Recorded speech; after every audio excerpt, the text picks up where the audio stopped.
All right, ladies and gentlemen, welcome to the channel. It's your boy World of Wrestling here today to talk quickly about Monday Night Raw. In a nutshell, it was average at best.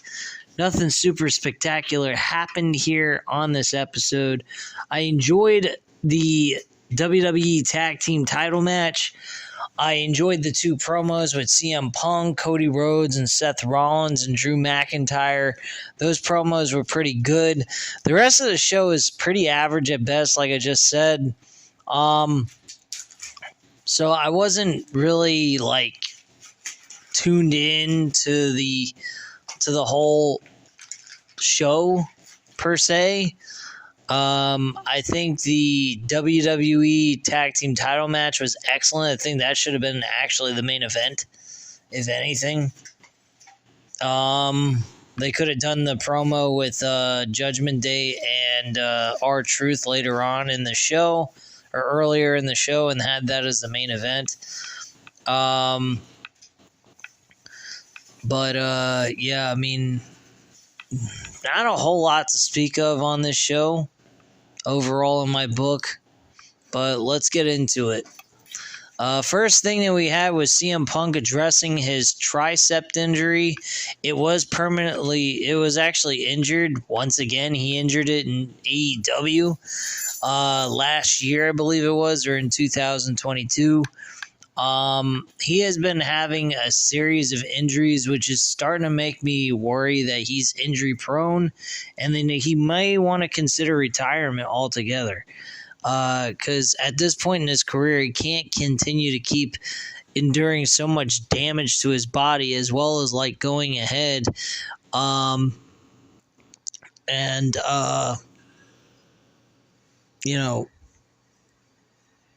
suffering injuries and so forth at his age. It's just going to be worse when he gets older. He had a very heartfelt promo here. I really enjoyed what he had to say. For the first time, I actually started liking CM Punk again, believe it or not. I personally, again, I do have a little bit of more respect for what he said. He was talking about somebody he knows in their mid to late 20s dealing with cancer. That what he has going on with him is nothing compared to what other people. So he was relating to the average Joe person. He was actually just thankful that he's been able to have the career that he's had overall. Kind of saying, he mentioned about the UFC, and he may have not been a winner there, but he at least tried to do something there in a sport that he was absolutely scared of and worried that he couldn't make it. And he tried it, but failed miserably. But he was thankful he had the opportunity to at least try it, which I give him a lot of credit for. He said the thing that makes him the best in the world and why he claims to be that person is not how many times he succeeds, but how many times he fails, but yet gets back up and continues to push forward. And that's what his overall statement of this promo was, despite the injury of his tricep. And then he went into about his friend that he knows with cancer that's dealing with that. And he feels that those type of people, the average Joe people that don't get to do what they do and don't make a whole lot of money, and they're just normal average people every single day just trying to make it through life, he believes those are people that are heroes and people that are actually trying to make a difference in the world. To him, his job is just entertaining people, which is just a scratch of the surface. I absolutely loved this entire promo. I think it was very heartfelt. It felt like I was getting a promo through AEW CM Punk here, and I thought it was excellent. Drew McIntyre, he does mention, though, about the whole situation with him trying to main event WrestleMania. He feels like this is a never-ending chase that he doesn't know if he's ever going to be able to accomplish. And that I do feel bad for him because he was all set, ready to go. Triple H was ready to put him in the main event of night one with Seth Rollins for the world title.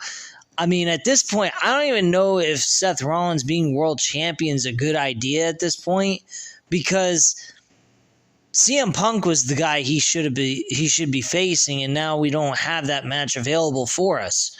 So do we really take the risk of Seth Rollins going ahead and actually moving forward with still defending the title at WrestleMania against later on in the show with Cody Rhodes?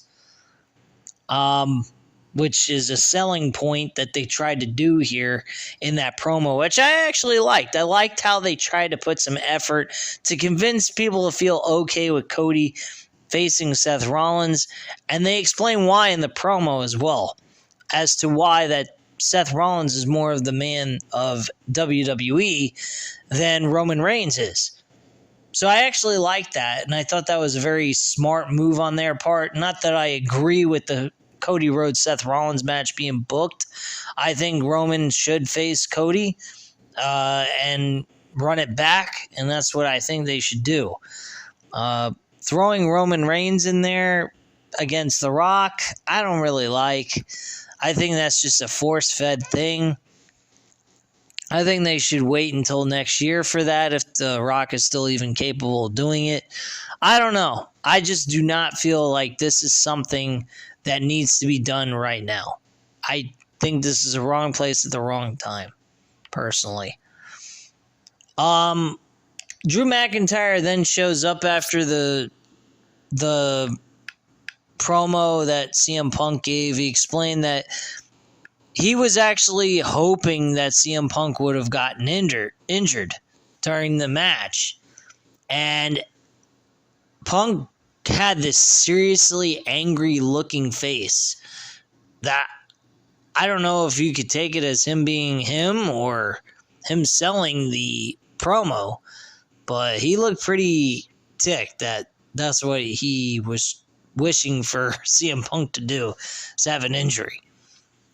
One thing led to another, and then CM Punk was beaten down by Drew McIntyre, and McIntyre stomped on his messed up tricep, which led to Sami Zayn hitting the ring and trying to chase down McIntyre, who retreats from the ring. And then we get the WWE doctors to run down to help him, and Zayn basically helps Punk to his feet. So that's pretty much what happened there. Next, we had Judgment Day in the clubhouse. The Judgment Day is watching backstage. WWE's Women's Champion Rhea Ripley says if Bayley chooses her at WrestleMania, then it's her funeral. Ripley will remind her who she is. Tonight is about sending a message that wasn't sent at the Royal Rumble. Damian Priest says they're done with the distractions. Finn Balor says everyone is getting too comfortable challenging the Judgment Day tonight. They'll show the world how vicious they are, and Balor and Priest walk off. Then we have backstage. We get DIY making their way from backstage. Johnny Gargano says they've waited 7 years for this opportunity. Tommaso Ciampa says they've dreamed of this moment as children, and they'll show the world that they are DIY. This match, again, like I said, this WWE Tag Team Championship match was really a very well put together matchup. I liked what they did here. The crowd seemed pretty interested in it as well. And it was pretty hard fought. I think this match should have taken place at the Royal Rumble, personally. But with how long the show went anyway, I don't think it needed it. It went almost until 12 o'clock. The Royal Rumble itself, so it's a good thing they didn't put this match on the card, because it would have went over 12 o'clock, probably like 12:30, which is a bit much. Judgment Day did retain the tag team titles, with Finn Balor connecting with the Coup de Grace, along with the South of Heaven power chokeslam. And then Dominic Mysterio and JD McDonough run down to celebrate with Priest and Balor. And Balor shouts that they're still the undisputed tag team champions. Priest says for weeks they've all seen a different side of Judgment Day. We all know who the reason for that is, and it's the same person that everyone in the ring owes an apology to. After the Royal Rumble, Priest wants to apologize to him. It's not a secret. Priest calls R-Truth to the ring.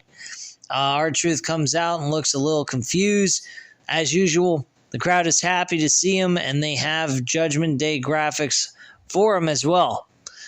Priest says that R-Truth has his word that he won't attack him, and Baylor says Priest is the man of his word. R-Truth gets in the ring, and R-Truth says he's glad Priest is going to let him say his shtick because it doesn't work when Priest says it. And R-Truth asks everyone to please rise for the Judgment Day. Crowd cheers, and Priest says he's been thinking about the Royal Rumble. R-Truth says they can talk about that later. R-Truth hasn't been able to sleep since it happened. R-Truth relocated Priest's money into crypto, filed his taxes, liquidated his assets, and he is good to go. Priest says R-Truth has no clue what that means. And Priest says that Judgment Day is a family. R-Truth says that Priest is like his older brother. Priest points out that R-Truth is actually older than him. Fucked up. And Finn Balor is like the weird uncle we've all got. Unpredictable, but we still love him. And what more is there to say about Tom and Nick, meaning Dominic Mysterio? Sick. The crowd boos Mysterio. As for JD, he's like the stepbrother. You've got that you don't want to admit is in the family. Priest says that R-Truth has to let him finish talking. Priest was going to say that Judgment Day is like a family, but unfortunately R-Truth is not part of that. Priest says he's always liked R-Truth and doesn't want to be the one to do this, and McDonough attacks R-Truth from behind.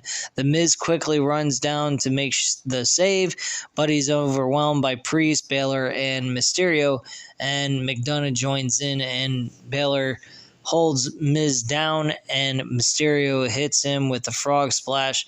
Judgment Day stands over our Awesome Truth and poses, basically.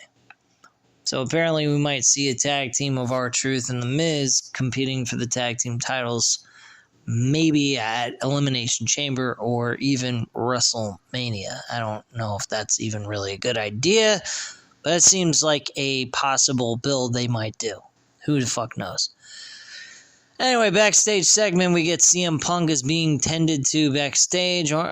Raw General Manager Adam Pearce is with him, and later tonight, Zayn will battle Drew McIntyre. Okay, great.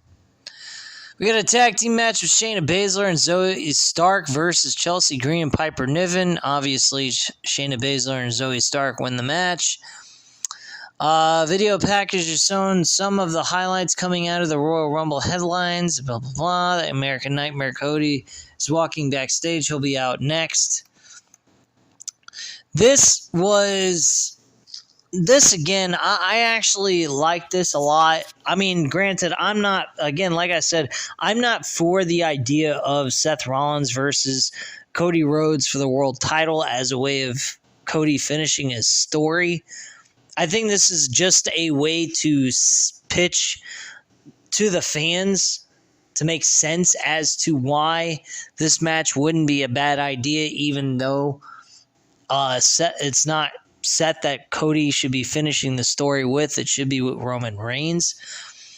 So let me get to that point. The World Heavyweight Champion Seth Rollins makes his way to the ring, and the crowd loudly and happily sings Rollins' song. Rollins says Tampa Bay is right. Rhodes does deserve it. Rollins says that because they haven't always been eye to eye, but over the past year, they've developed a mutual respect for each other. Back-to-back Royal Rumbles are special. Rollins is going to be real with Cody Rhodes. If he chooses to fight Roman Reigns at WrestleMania, he's making a mistake. Rollins wants Rhodes to fight him instead. Rhodes looks perplexed. A no chant peaks up. Rollins says he understands the concern, but all he wants is for them to hear him out. Rollins watched Rhodes at the Royal Rumble press conference. Rhodes said he was the guy, but he isn't. Rollins says Reigns isn't even the guy anymore either. Rollins is the guy. This is the World Heavyweight Championship, and this is the title in WWE. Last year, Rollins won the Rumble. It made sense to go after the Roman Reigns, but that was the only title to go after at the time. Landscape has pretty much changed. With Rollins being the champion, Rhodes should be considering taking on Seth Rollins because he's been defending the title month after month, week after week. He's put his body through hell. He's faced a countless amount of opponents for that championship and has been a fighting champion. In his mindset, he thinks that Seth Rollins, in his mind, that he believes he's the guy because he's doing what a champion should be doing, unlike Roman Reigns.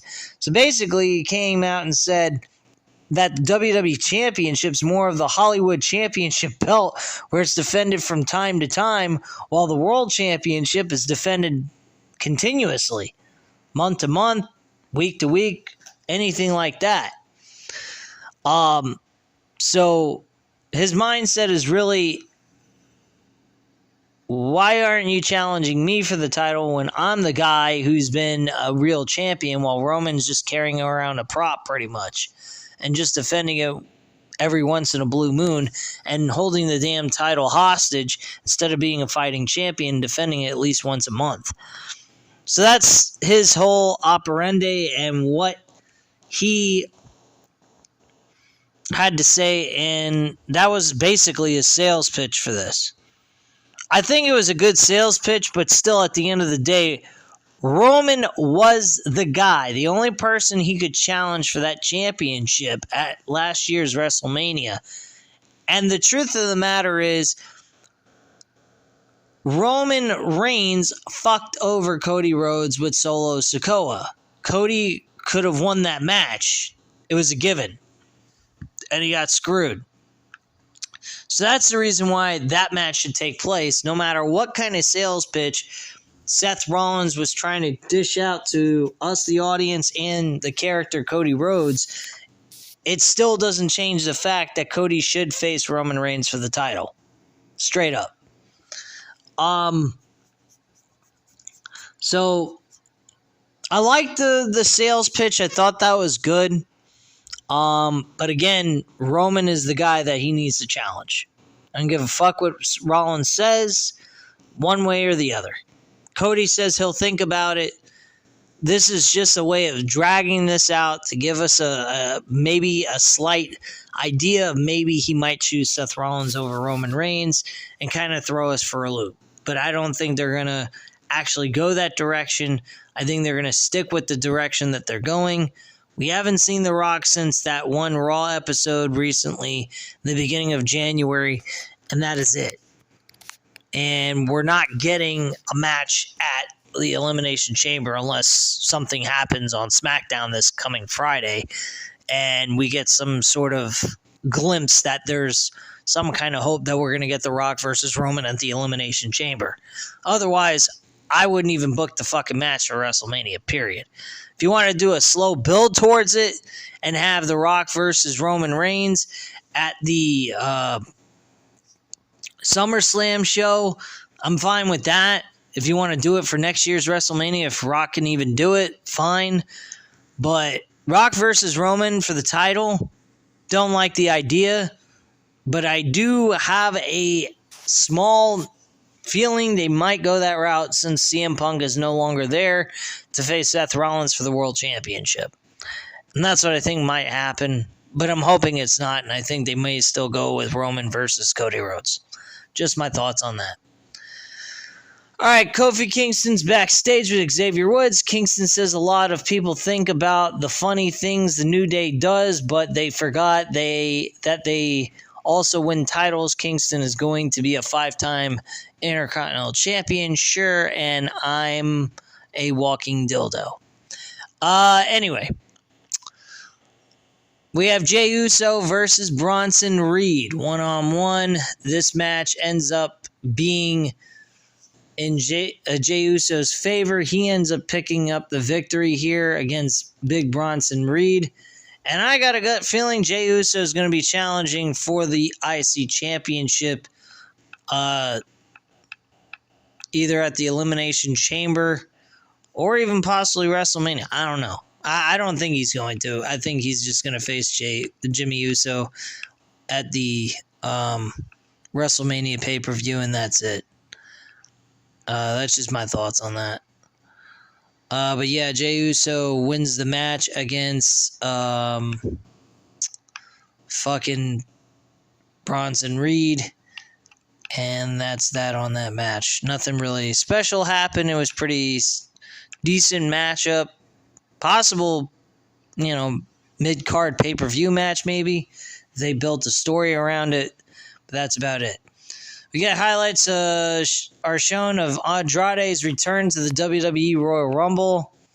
Raw General Manager Adam Pearce is backstage watching Andrade sign a WWE Raw contract. SmackDown General Manager Nick Aldis walks in and says SmackDown had a handsome offer for Andrade, and Andrade tells Aldis to say hello to Zelina Vega for him, and Andrade walks off.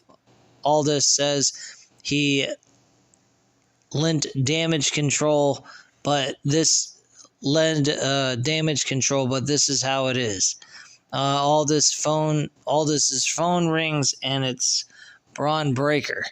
So apparently Braun Breaker might be going to SmackDown. That might be interesting. Could we see Braun Breaker be built up enough to beat Roman Reigns for the title? I doubt it. Anyway, we go ahead. We're going to have the match with IC Champion Gunther. Gunther tells Kofi Kingston to bring everything he can in this matchup, because if he don't, he's going to end up falling short and blah, blah, blah, blah, blah. Backstage interview with Jackie Redmond is with Becky Lynch. Lynch says she let a lot of people down, but she'll fight harder and dirtier until she's back on top in the main event. Okay, good to know. Intercontinental Championship, Gunther kicked the fucking shit out of Kofi Kingston, did not give a flying fuck, knew who was going to win this. Gunther retains, and that is that. Xavier Woods runs down to check on Kofi Kingston, and Ludwig Kaiser and Giovanni Vinci run down and attack Woods and Kofi Kingston. Woods fights back, but they whip him into the ring post, and that's all. Get replays shown of McIntyre viciously taking out Sami Zayn last month.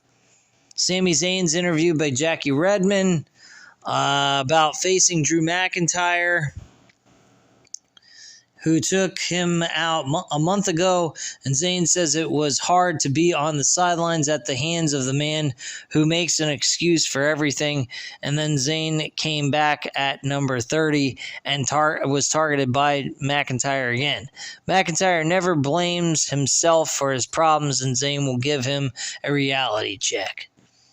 Drew McIntyre will battle Sami Zayn for tonight's main event, blah, blah, blah. We get a footage of Jade Cargill's fantastic Royal Rumble appearance. We get the Kabuki Warriors, Asuka and Kairi Sane in a match against Natalya and Tegan Nox. Nothing really special here. They really ought to give it up with that fucking tag team women's division, because it sucks. It's wasted out, and I don't particularly care for it. The Kabuki Warriors end up winning this matchup. And, so basically this tag team feels like they've reached a dead end, mostly. I don't particularly care for them at all. I think they're fucking shit. And, who gives a fuck? Anyway, moving on. Kenna Chance and Caden Carter are watching this match backstage. Jackie Redmond asked what's next for them. Chance and Carter announced they'll have a rematch next week on Raw against the Kabuki Warriors. Big deal. We know they're going to lose. Bayley addresses her Royal Rumble victory. She's in the ring with the women's tag team champions and the women's WWE champion Io Sky and Dakota Kai. Together, they all make up the Damage Control. Bayley says she'll let the people take a picture of them in the ring. When was the last time the women's tag team champions, the women's champion, and the Royal Rumble winner all in the ring at the same time? It's never been done before. This is history, all because of Bayley. Everyone thought Bayley was done, that she wasn't as good coming back from her injury. She might not have been on the poster, but she is a winner. And Bayley won against the most stacked women's roster they've had. She's also beat Rhea Ripley's record and lasted 63 minutes and 3 seconds. Congratulations for her. As this promo continues on and on, we get Nia Jax come out, attack Rhea Ripley because Rhea Ripley showed up a little later and was about to cut a promo, and Nia Jax attacked her from behind, beat the living crap out of her, and then cornered Bayley in the and basically told her, if you're choosing to challenge for the world title, you won't be facing Rhea Ripley, you'll be facing me, and you may want to consider facing Io Sky for the WWE Women's Championship, because she'll be facing her at WrestleMania then, if that's the case. And Bayley looked intimidated, seemed a little scared and frightened, and selling it like real crap, like a poor actress that she can't sell for shit, because she's not really that great of an actress. But whatever. Anywho, Sami Zayn versus Drew McIntyre is the main event. This match was boring as fuck, and Drew McIntyre ends up winning the matchup, doing the same thing he did the last time when they faced off. I hope this match is not a match being booked for WrestleMania, because we've already had it twice. So what are we going to do? Book this at WrestleMania 40 so that Sami Zayn can get a W over Drew McIntyre? I don't know. It's kind of weird, but I guess it's beneficial for him because he gets to win in front of a big, giant, large crowd in a singles match against a big name like Drew McIntyre. So I guess it kind of works. But the main event, it wasn't really all that for me. I thought it was okay for what it was, but that's about it. Again, like I said, this Raw was a solid show, but match-wise, I did not particularly care for this shit. Outside of the WWE Tag Team title match, the main event was, wasn't bad. It just felt dragged out. The crowd wasn't in it. It just really was okay. It was just there, basically.